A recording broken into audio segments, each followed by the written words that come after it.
నమస్తే Devi, welcome to story board. Parliament వర్షాకాల సమావేశాల మొదటి రోజే అధికార పక్షానికి సెగ తగిలింది. కొన్ని నెలలుగా దుమారం రేపుతున్న ట్రంప్ వ్యాఖ్యలు ఇప్పుడు ఉభయ సభల్లోనూ హీటు పుట్టించాయి. వీటిపై ప్రధాని సమాధానం చెప్పాలని ప్రతిపక్షాలు గట్టిగా పట్టుబట్టాయి. దీంతో ఇరుకున పడ్డ మోడీకి సమాధానం చెప్పక తప్పని పరిస్థితి ఎదురైంది. పరిస్థితి చూస్తుంటే మాన్సూన్ సెషన్ అధికార పక్షానికి కఠిన సవాల్గా నిలిచే ప్రమాదం కనిపిస్తోంది. మాన్సూన్ సెషన్ తొలి రోజే రాజకీయ వేడి రగిలింది. ఆపరేషన్ సింధూర్ తదనంతర పరిణామాలపై సమాధానం చెప్పి తీరాలని ప్రతిపక్షాలు పట్టుబట్టాయి. దీంతో ఉభయ సభల్లో వాయిదాల పర్వం కొనసాగింది. పహల్గామ్ ఉగ్రదాడి, ఆపరేషన్ సింధూర్, అమెరికా జోక్యంపై ట్రంప్ వ్యాఖ్యలతో వర్షాకాల పార్లమెంట్ సమావేశాల ముందే రాజకీయ వాతావరణం వేడెక్కింది. అసలు ఆపరేషన్ సింధూర్ను ఏ ఉద్దేశంతో మొదలుపెట్టారు, హఠాత్తుగా ఎందుకు ఆపేశారనే విషయాలపై స్పష్టత ఇవ్వాలని విపక్షాలు కోరుతున్నాయి. మంత్రి ప్రకటన చేస్తే కుదరదని, ఖచ్చితంగా మోడీ సమాధానం చెప్పాలని డిమాండ్ చేస్తున్నాయి. ఇదే డిమాండ్తో తొలి రోజే రచ్చ చేసి ఉభయ సభలు పదే పదే వాయిదా పడేలా చేశాయి. మొదటి రోజు సభ సాగిన తీరు చూస్తే అధికార పక్షానికి ముందు ముందు మరిన్ని కఠిన సవాళ్లు తప్పవనే చర్చ జరుగుతోంది. ఆపరేషన్ సింధూర్ విషయంలో గోప్యత పాటించాల్సిన అవసరం ఏమిటనేది ప్రతిపక్షాలు లేవనెత్తుతున్న కీలక ప్రశ్న. అలాగే ఎప్పుడూ లేని విధంగా మనకు జరిగిన నష్టంపై మౌనం ఎందుకు పాటిస్తున్నారని కూడా అడుగుతున్నాయి. ఓవైపు ట్రంప్ యుద్ధ విమానాలు కూలాయని మాట్లాడుతుంటే మనం మాత్రం చోద్యం చూస్తుండడం ఏమిటని నిలదీస్తున్నాయి. నిజానికి ఆపరేషన్ సింధూర్ సమయంలో సైన్యం ప్రెస్ మీట్ పెట్టింది. అప్పుడు కేవలం ఆపరేషన్ జరిగిన తీరును, పాక్కు జరిగిన నష్టాన్ని మాత్రమే వివరించారు. అప్పుడే మనకు జరిగిన నష్టంపై ప్రశ్నలొచ్చినా సమాధానం చెప్పకుండా దాటవేశారు. మొదట్లో ఆపరేషన్ జరుగుతున్నప్పుడు నష్టం గురించి చెప్పడం భావ్యం కాదనే అభిప్రాయాలొచ్చాయి. కానీ ఆపరేషన్ ఆపేశాక కూడా నష్టం గురించి చెప్పకపోవడం అనుమానాలకు తావిచ్చింది. పైగా మన సైన్యంలో అత్యున్నత స్థానంలో ఉన్న అధికారులు ఇతర దేశాలకు వెళ్లి అక్కడి సెమినార్లలో జెట్లు కూలాయని చెప్పడంతో అలజడి రేగింది. మనకు జరిగిన నష్టం గురించి మన ప్రజలకు చెప్పకుండా మూడో దేశం గడ్డపై ఎందుకు మాట్లాడుతున్నారనేది చర్చనీయాంశంగా మారింది. సైన్యం చెప్పినా చెప్పకపోయినా కేంద్ర రక్షణ శాఖ ఓ ప్రెస్ నోట్ విడుదల చేయడానికి అడ్డంకి ఏమిటని కూడా విపక్షం గట్టిగా అడుగుతోంది. విపక్షాల నుంచి తీవ్ర విమర్శలు వస్తుండటంతో ప్రభుత్వం ఆపరేషన్ సింధూర్పై వివరంగా ప్రకటన చేసింది. కానీ అది అసంపూర్ణంగానే ఉందనేది విపక్షాల విమర్శ. ఆపరేషన్ జరిగి ఇన్నాళ్లైన తర్వాత కూడా గోప్యత పాటించాల్సిన అవసరం ఏమిటో చెప్పాలని డిమాండ్ చేస్తున్నాయి. పైగా ప్రధాని సమాధానం చెప్పాలంటే రక్షణ మంత్రి ప్రకటన చేయడమేంటని కూడా ప్రశ్నిస్తున్నాయి. ఇదే డిమాండ్తో ఉభయ సభల కార్యకలాపాలను పదే పదే అడ్డుకున్నాయి. देखिए, सवाल ये है कि जो हाउस में डिफेंस मिनिस्टर को बोलने देते हैं, उनके लोगों को बोलने देते हैं, मगर अगर विपक्ष का कोई कुछ कहना चाहता है तो अलाउड नहीं है. मैं लीडर ऑफ अपोजिशन हूँ, मेरा हक है, तो मुझे तो कभी बोलने ही नहीं देते हैं. तो ये एक नया अप्रोच है. दौड़ के निकले हाउस से एक सेकंड में.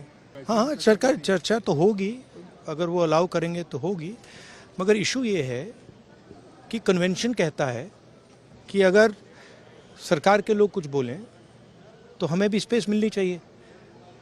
हम 2 शब्द कहना चाहते थे, मगर विपक्ष को ये अलाउड नहीं है. ప్రతిపక్షాల నుంచి మొదటి రోజే తీవ్ర ప్రతిఘటన ఎదురుకావడంతో ప్రధాని మోడీ తొలి రోజే తన పార్లమెంట్ ఆఫీసులో కీలక మీటింగ్ పెట్టాల్సి వచ్చింది.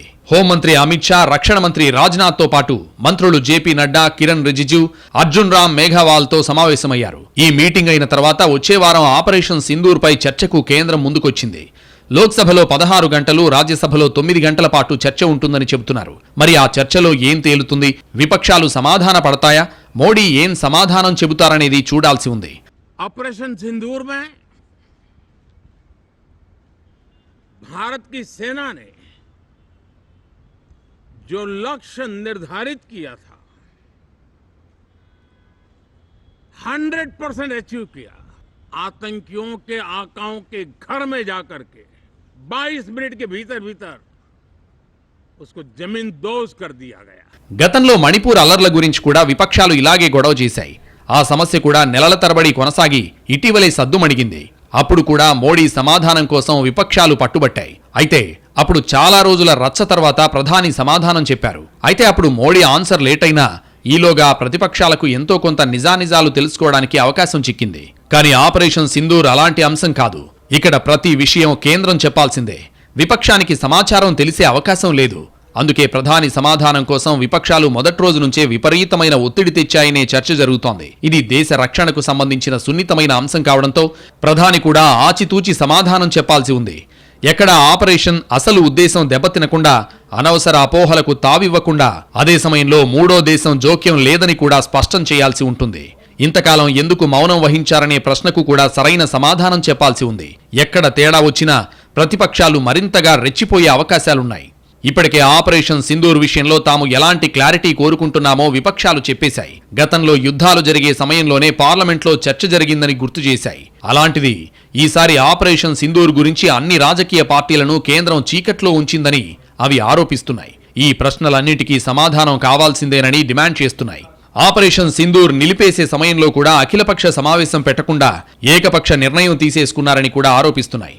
ఆపరేషన్ ప్రారంభానికి ముందు అఖిలపక్షం పెట్టిన కేంద్రం ఆపేయడానికి మాత్రం ఎందుకు మీటింగ్ నిర్వహించలేదని అడుగుతున్నాయి. విపక్షాల ప్రశ్నలు చాలా వరకు సహేతుకమైనవేనని రాజకీయ వర్గాలు కూడా అభిప్రాయపడుతున్నాయి.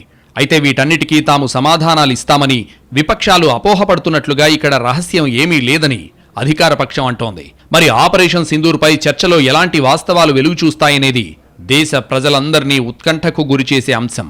పహల్గాం ఉగ్రదాడికి దారితీసిన భద్రతా లోపాల గురించి కూడా విపక్షాలు నిలదీస్తున్నాయి. మన తప్పులు దిద్దుకోకుండా పాక్పై దాడికి వెళ్లామా అనే ప్రశ్నలు కూడా లేవదీస్తున్నాయి.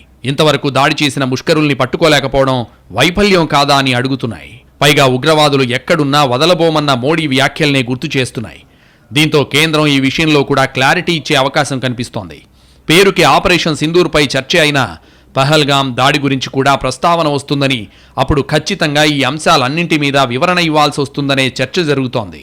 మొత్తం మీద మాన్సూన్ సెషన్ ఎజెండా ఎలా ఉండబోతోందో తొలి రోజే డిసైడ్ అయిందనే అభిప్రాయాలు వస్తున్నాయి. ఇక సర్కార్కి ఎక్కువ సమయం ఇవ్వదలుచుకోవడం లేదని ప్రతిపక్షం తేల్చేసింది. అటు అధికార పక్షం కూడా సమాధానానికి ఎక్కువ సమయం అక్కర్లేదని చెప్పినట్టుగా చర్చకు సమయం ప్రకటించేసింది. దీంతో రెండు పక్షాలు ఢీ కొట్టడానికి సిద్ధమైపోయినట్టే. చర్చ ఎలాగో వాడివేడిగా జరుగుతుంది. కనీసం అందాక ఉభయ సభలు సజావుగా నడుస్తాయా లేదా అనేది తేలాల్సి ఉంది. ఎప్పుడూ లేని విధంగా ఒక విదేశీ నేత మాటలు పార్లమెంటును కుదిపేస్తున్నాయి. భారత్ పాక్ ఘర్షణలో అమెరికా జోక్యం, ట్రంప్ వ్యాఖ్యలపై దుమారం రేగింది. ఈ విషయంలో మోడీ క్లారిటీ ఇవ్వాల్సిందేనని విపక్షం డిమాండ్ చేస్తోంది. మన పార్లమెంట్లో దేశానికి సంబంధించిన విషయాలపై చర్చ జరగడం కామన్. కానీ మాన్సూన్ సెషన్లో కనిపిస్తున్న సీన్ వేరు.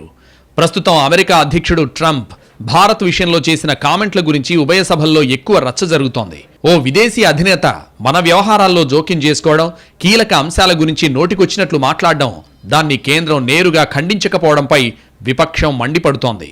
అసలు ట్రంప్కు అంత అలుసు ఎందుకిచ్చారని అడుగుతోంది.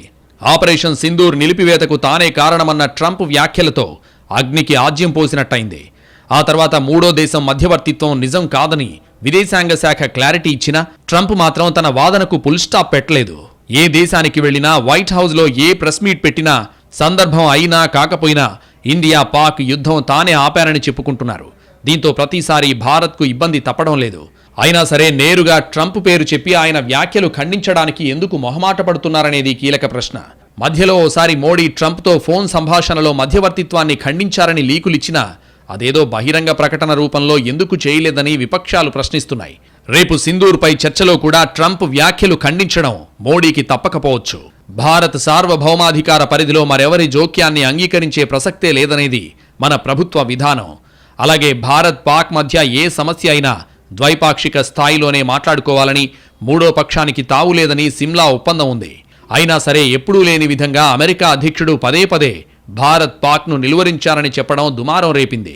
ఇప్పటికే ట్రంప్ కొన్ని పదుల సార్లు ఇవే మాటలు చెప్పినా మనం ఇంతవరకు ఎందుకు ఖండించడం లేదనే అనుమానాలు సాధారణ పౌరుల్లోనూ లేకపోలేదు. మరి ఈ సందేహాలన్నింటికీ పార్లమెంట్లో జరిగే చర్చ తెరదించుతుందా లేదా అనేది ఆసక్తికరం.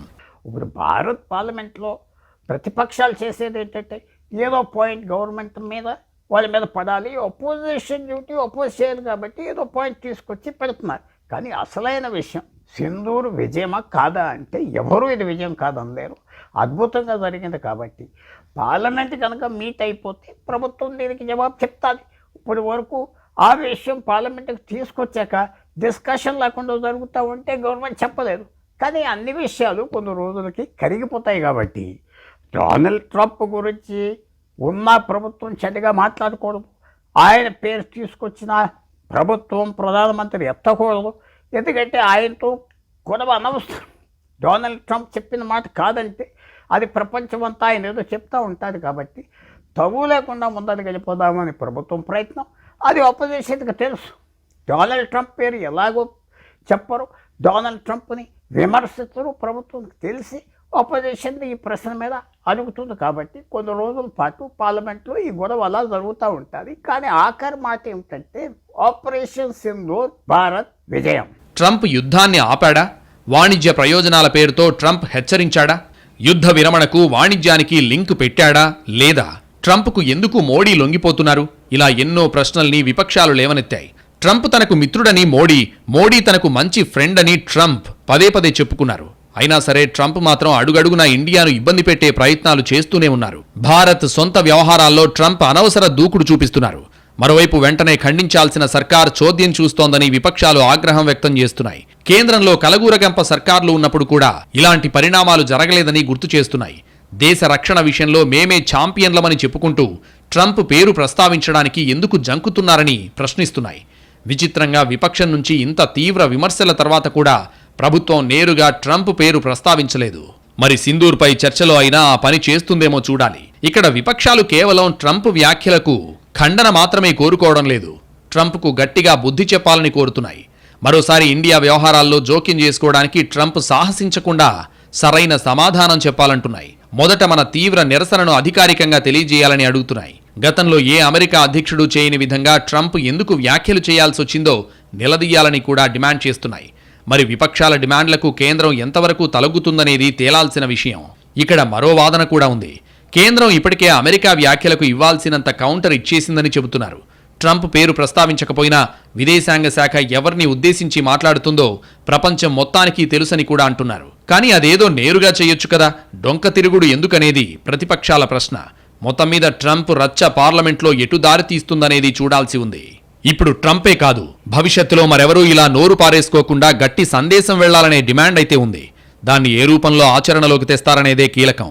ట్రంప్ కేవలం భారత్ వ్యవహారాల్లో జోక్యం చేసుకోవడమే కాదు, భారత్ సర్కార్ను మాట వినేలా చేశారనే భావన కలిగేలా మాట్లాడుతున్నారు. దీంతో అంతర్జాతీయ స్థాయిలో మన దేశం పరువు ప్రతిష్టలకు భంగం కలిగే ప్రమాదం ఏర్పడింది. ఆ ప్రమాదాన్ని కాచుకోవడంతో పాటు భారత్ ఎన్నటికీ అమెరికాకే కాదు, మరెవరికీ తలొంచే దేశం కాదని గట్టిగా చెప్పాల్సి ఉంది. అది పార్లమెంటు వేదికగా వచ్చే సందేశం ఖచ్చితంగా ప్రపంచానికి సరికొత్త భారత్ను పరిచయం చేస్తుందనే ఉద్దేశం కూడా వివిధ వర్గాల్లో ఉంది. ట్రంప్ భారత్ను కించపరుస్తున్నట్లుగా మాట్లాడడం, పాక్ను భారత్తో సమానంగా చూడడం పైన అభ్యంతరాలు వ్యక్తం చేయాలని విపక్షం కోరుకుంటోంది. అగ్రరాజ్యం అధ్యక్షుడైనంత మాత్రాన నోటికొచ్చినట్టు మాట్లాడితే చూస్తూ ఊరుకోబోమని చెప్పాలంటోంది. అవసరమైతే మోడీ నేరుగా ట్రంప్కే ఈ విషయం చెప్పాలని కూడా డిమాండ్ చేస్తోంది. అయితే ప్రతిపక్షాల డిమాండ్ల సంగతి ఎలా ఉన్నా ఈ విషయంలో కేంద్రం కూడా ఓ కార్యాచరణ తీసుకోక తప్పని స్థితి అయితే కనిపిస్తోంది. మరి ఈ విషయంలో ఎలా స్పందిస్తారనేది ఆసక్తి రేపుతున్న అంశం. భారత్కు సున్నితమైన విషయాల్లో వేలు పెడితే ఎవరైనా వదలబోమనే సంకేతాలు ఇస్తారా, లేదంటే దౌత్యపరంగా తీవ్ర నిరసన తెలుపుతారా, మరింకేదైనా మార్గం ఆలోచిస్తారా అనేది చూడాలి. మాన్సూన్ సెషన్ ప్రారంభమైన తీరు చూస్తే ఈ సెషన్ అధికార పక్షానికి అంత తేలిక కాదనే విషయం అర్థమవుతోంది. ఒక ఆపరేషన్ సింధూరే కాదు, ఇంకా చాలా విషయాలపై నిలదీయడానికి ప్రతిపక్షాలు రెడీ అయ్యాయి. బీహార్లో ఓటర్ల జాబితా సమగ్ర సవరణ కూడా చిచ్చురేపే అంశమే. ఈ పొలిటికల్ హీట్ను తట్టుకొని 8 బిల్లుల్ని ప్రవేశపెట్టాలనుకుంటున్న సర్కార్ వాటిని ఎలా ఆమోదించుకుంటుందనేది చూడాల్సిందే. ఈసారి పార్లమెంట్ వర్షాకాల సమావేశాల్లో చర్చ కంటే రచ్చే ఎక్కువగా జరుగుతుందని ముందే తేలిపోయింది. కేవలం ఆపరేషన్ సింధూర్, ట్రంప్ వ్యాఖ్యలే అధికార విపక్షాల మధ్య మాటల మంటలకు దారితీసే పరిస్థితి లేదు. వీటితో పాటు బీహార్లో ఓటర్ల జాబితా సమగ్ర సవరణ కూడా చిచ్చురేపే అంశంగానే భావిస్తున్నారు. త్వరలో అసెంబ్లీ ఎన్నికలు జరిగే బీహార్లో చేపట్టిన సమగ్ర సవరణకు సంబంధించి ఈసీ ఇప్పటికే తీవ్ర విమర్శల్ని ఎదుర్కొంటోంది. ప్రస్తుతానికి బంతి సుప్రీంకోర్టులో ఉన్న పార్లమెంట్లో విపక్షాలు సర్కార్ని నిలదీయడానికి సంకోచించకపోవచ్చు. పనిలో పనిగా మహారాష్ట్రలో ఓటర్ల జాబితాపైన మరోసారి రచ్చకు తెరలేపొచ్చు. ఇదేదో సాంకేతిక అంశమని చెప్పి అధికార పక్షం తప్పుకోవాలని చూసినా విపక్షాలు ఆ అవకాశం ఇవ్వకపోవచ్చనే చర్చ జరుగుతోంది. ఇదిలా ఉంటే మాన్సూన్ సెషన్లో రాజకీయ రచ్చకే ప్రాధాన్యత లభిస్తే అసలు బిజినెస్ సంగతేంటనేది మరో ప్రశ్న. మాన్సూన్ సెషన్లో 12 బిల్లులకు ఆమోదముద్ర వేయించుకోవాలని కేంద్రం భావిస్తోంది. వీటిలో కొన్ని ఇప్పటికే పార్లమెంట్లో పెండింగ్లో ఉన్నవి కాగా 8 బిల్లులు కొత్తగా ప్రవేశపెట్టనున్నట్లు లోక్సభ వర్గాలు తెలిపాయి. బిల్లులు అన్నింట్లో ముఖ్యమైనది ఆదాయపు పన్ను చట్ట సవరణ. ఈ సమావేశాల్లో బిల్లు ఆమోదం పొందితే ఏప్రిల్ 1, 2026 నుండి కొత్త ఆదాయపు పన్ను చట్టం అమల్లోకి వస్తుంది. ప్రస్తుత నిబంధనల ప్రకారం 2023-24 ఆర్థిక సంవత్సరంలో ఆర్జించిన ఆదాయంపై 2024-25 సంవత్సరంలో పన్ను చెల్లిస్తారు. కొత్త నిబంధనల ప్రకారం ఏ సంవత్సరంలో ఆదాయం వస్తుందో అదే ఏడాది పన్ను కూడా చెల్లించాలి. వ్యాపార వ్యవస్థపై భారం తగ్గించడమే లక్ష్యంగా తీసుకొచ్చిన జన్ విశ్వాస్ బిల్లు కూడా ప్రవేశపెట్టనుంది కేంద్రం. నిబంధనల సరళీకరణ, దండనల తగ్గింపు వంటి అంశాలను ఇందులో పొందుపరిచారు. మణిపూర్ జీఎస్టీ సవరణ బిల్లు కూడా రానుంది. జియో హెరిటేజ్ సైట్స్ బిల్లును దేశంలోని భౌగోళిక వారసత్వ ప్రదేశాలను సంరక్షించేందుకు తీసుకొస్తున్నారు. జాతీయ క్రీడా పాలన బిల్లును క్రీడా సంఘాల్లో పారదర్శకత, జవాబుదారీతనం పెంపొందించేందుకు రూపొందించారు. జాతీయ డోపింగ్ నిరోధక సవరణ బిల్లును ప్రపంచ డోపింగ్ నిరోధక సంస్థ ప్రమాణాలకు అనుగుణంగా భారత్లోనూ డోపింగ్ నియంత్రణ వ్యవస్థను బలోపేతం చేయడానికి తీసుకొస్తున్నారు. పార్లమెంట్లో మరో కీలక అంశంగా మణిపూర్లో రాష్ట్రపతి పాలనను పొడిగించేందుకు తీర్మానం ప్రవేశపెట్టనున్నారు. ఫిబ్రవరి 13న మొదలైన రాష్ట్రపతి పాలన రాజ్యాంగం ప్రకారం ప్రతి 6 నెలలకు పార్లమెంట్ ఆమోదం అవసరం. ఇది 3 ఏళ్లను మించి కొనసాగించలేరు. ఈ నేపథ్యంలో దీని పొడిగింపుపై తీవ్ర చర్చ జరిగే అవకాశం ఉంది. అలాగే 2025 ఆర్థిక సంవత్సరానికి మణిపూర్కు మంజూరైన గ్రాంట్లపై చర్చలు జరగనున్నాయి. చైనా, పాకిస్తాన్, గాజా వంటి కీలక అంతర్జాతీయ అంశాల్లో భారత ప్రభుత్వం మౌనంగా ఉండడం విదేశాంగ పరంగా పరాజయమేనని ఇండియా కూటమి అభిప్రాయపడుతోంది. ఈ అంశాలపైన పార్లమెంట్లో సమాధానాలు చెప్పాలని అడగొచ్చు. విదేశాంగ విధానంలో తడబాటు, మిత్రదేశాలు దూరం కావడంపైన ప్రతిపక్షాలు ప్రశ్నల వర్షం కురిపిస్తాయని అంచనా. అలాగే సింధూర్ దౌత్యం గురించి వివిధ దేశాల స్పందనలు ఎలా ఉన్నాయో కూడా వివరంగా చెప్పాలని విపక్షాలు కోరే అవకాశం ఉంది. వీటన్నిటికీ సమగ్ర సమాధానం రాకపోతే రచ్చ తప్పనట్లే. అలాగే అవినీతి ఆరోపణలు ఎదుర్కొంటున్న అలహాబాద్ హైకోర్టు సిట్టింగ్ న్యాయమూర్తి జస్టిస్ యశ్వంత్ వర్మను అభిశంసించే తీర్మానం కూడా ఈ సమావేశాల్లోనే పార్లమెంట్ ముందుకు రానుంది. ఇప్పటికే అభిశంసన గురించి రాజ్యసభ చైర్మన్ ప్రకటన కూడా చేశారు. మొత్తం మీద ఈసారి మాన్సూన్ సెషన్ అధికార పక్షానికి అంత తేలిక కాదనే విషయం స్పష్టంగానే అర్థమవుతోంది. సాధారణంగా సెషన్ మొదలైన కొద్ది రోజుల పాటు ప్రతిపక్షాలు నిరసన తెలిపినా వాటికి సభలోనే కౌంటర్ ఇవ్వడానికి ప్రయత్నాలు చేస్తారు. అది మంత్రుల స్థాయిలోనే గొడవ సద్దుమణిగేలా చేసే ప్రయత్నాలు జరుగుతాయి. కానీ ఈసారి సెషన్ ఇలా ప్రారంభమైందో లేదో అలా ప్రధాని కీలక సమావేశం పెట్టాల్సి రావడం చిన్న విషయం కాదంటున్నారు విశ్లేషకులు. గతంలో మణిపూర్ విషయంలో నెలల తరబడి విపక్షం ఆందోళనను తట్టుకున్న అధికార పక్షం ఈసారి కొన్ని గంటల నిరసనకే కౌంటర్ ప్లాన్ రెడీ చేయడం కూడా కీలక పరిణామంగానే చూస్తున్నారు. ప్రస్తుత పరిణామాలు చూస్తుంటే తాడోపేడో తేల్చుకోవడానికి 2 పక్షాలు సిద్ధమైనట్లు కనిపిస్తున్నాయి. అంటే ఎవరూ ఛాన్స్ తీసుకోవడానికి రెడీగా లేనట్టే. మాన్సూన్ సెషన్లో తమ ఆధిపత్యం నిరూపించుకోవాలని అధికార ప్రతిపక్షాలు ఫిక్స్ కావడంతో 21 రోజుల పాటు జరిగే వర్షాకాల సమావేశాల్లో రాజకీయ సెగలు రేగడం ఖాయమేనని తేలిపోతోంది. ఈసారి పార్లమెంట్ సెషన్లో చూసినట్టయితే అపోజిషన్ పార్టీకి చాలా అస్త్రాలు ఉన్నట్టు కనబడుతుంది. ముఖ్యంగా ట్రంప్ వ్యాఖ్యలు అయితే ఏంటి, తర్వాత ఎయిర్ ఇండియా జరిగినటువంటి ప్రమాదం కానీ, తర్వాత పెహల్గాంలో జరిగినటువంటి ఏదైతే ఉగ్రవాదుల దాడి ఉన్నదో, ఈ అస్త్రాలన్నింటినీ చాలా క్లియర్గా అపోజిషన్ పార్టీలు అధికార పార్టీ మీద గురిపెట్టి వారిని ఒక ఇరకాటంలో పడేసేటట్టు ఒక వ్యూహాత్మకంగా పార్లమెంట్ని సమీపింపజేస్తున్నట్టు కనబడుతుంది. మామూలుగా చిన్న విషయాలను కూడా పెద్దవిగా మార్చి రచ్చ చేయడం రాజకీయ పార్టీలకు బాగా అలవాటైన విద్య. కానీ ఈసారి మాన్సూన్ సెషన్లో ఈ అవసరం ఉండకపోవచ్చు. ఎందుకంటే సెషన్ మొదలయ్యే ముందే కావాల్సినంత రచ్చ చేసిన అంశాలున్నాయి. ఇవి ఓ కొలిక్కొచ్చేసరికి సెషన్ ముగిసిపోతుంది. కాబట్టి సెషన్ యావత్తు సీరియస్నెస్ కొనసాగుతుందనే అంచనాలున్నాయి. ఎవరి విషయ పరిజ్ఞానం ఎంతుందో, ఏ పార్టీ విధానాల్లో లోతు ఎంతో కూడా ఈసారి తేలిపోతుందని రాజకీయ పండితులు భావిస్తున్నారు. ఇక్కడ అధికార పక్షాన్ని ఇరుకున పెట్టగలమని విపక్షాలు అనుకుంటున్నా ఎక్కడ తేడా వచ్చినా సెల్ఫ్ గోల్ తప్పదనే హెచ్చరికలు వినిపిస్తున్నాయి.